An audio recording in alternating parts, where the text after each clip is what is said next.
ಸಿರಸಂಗಿ ಲಿಂಗರಾಜ ದೇಸಾಯಿ. ಅವರಿಗೆ ಪ್ರೇರಣೆ ಆದವರು ಯಾರು ಅಂದ್ರೆ ಆನಗಲ್ಲ ಗುರುಕುಮಾರ ಮಹಾಶಿವಯೋಗಿಗಳು. ಸಿರಸಂಗಿ ಲಿಂಗರಾಜ ದೇಸಾಯಿ ಅವರಿಗೆ ಸಂತಾನ ಇರಲಿಲ್ಲ, ಮಕ್ಕಳ ಭಾಗ್ಯ ಇರಲಿಲ್ಲ. ಆನಗಲ್ಲದವರು ಅವರ ಶ್ರೀಮಂತಿಕೆ, ಸಂಪತ್ತು, ತ್ಯಾಗ, ಗುಣವನ್ನ ಕಂಡು ಒಂದು ಮಾತು ಹೇಳ್ತಾರೆ, ದೇಸಾಯಿ ಅವರೇ, ನೀವು ಮಕ್ಕಳಿಲ್ಲ ಅಂತ ನೀವು ವ್ಯಥೆ ಪಡಬೇಡಿ, ದುಃಖ ಪಡಬೇಡಿ. ನಮ್ಮ ಈ ಸಮಾಜದೊಳಗ ಅತ್ಯಂತ ಕೊಡು ಬಡತನದ ಮಕ್ಕಳಿದ್ದಾರೆ.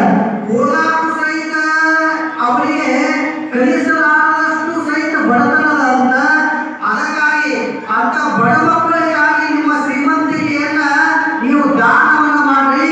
ಅಂದ ಬಳಿಕ ನಿಮ್ಮ ಹೊಟ್ಟೆ ಹುಟ್ಟಿನಿಂದ ಮಕ್ಕಳಿಗಿಂತಲೂ ಸಮಾಜದ ಮಕ್ಕಳ ದಿವ್ಯ ಭದ್ರತೆಯ ಆಶೀರ್ವಾದ ನಿಮಗಾಗ್ತದೆ ಅನ್ನುವಂಥದ್ದನ್ನ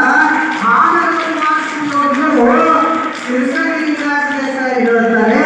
ಅಂತೆಯೇ ಅವರು ಸಾವಿರಾರು ಎಕರೆಯ ಭೂಮಿಯನ್ನು ಈ ಸಮಾಜಕ್ಕೆ ದಾನ ಮಾಡಿದ್ರು.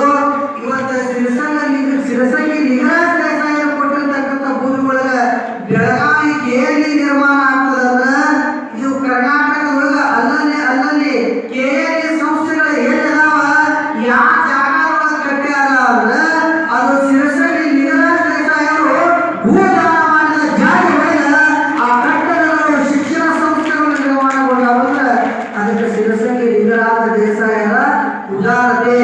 ಅವ್ರ ಇನ್ನೊಂದು ಹೆಸರು ಏನು ಗೊತ್ತ್ರಿ? ತ್ಯಾಗವೀರ. ದಾನ ಸೂರ ಕರ್ಣ, ಇದು ದಾನ. ಆನಗಲ್ಲದವರು ಅವ್ರಿಗೆ ಪ್ರೇರಣೆ ಆಗ್ತಾರೆ. ಆನಗಲ್ಲದವರು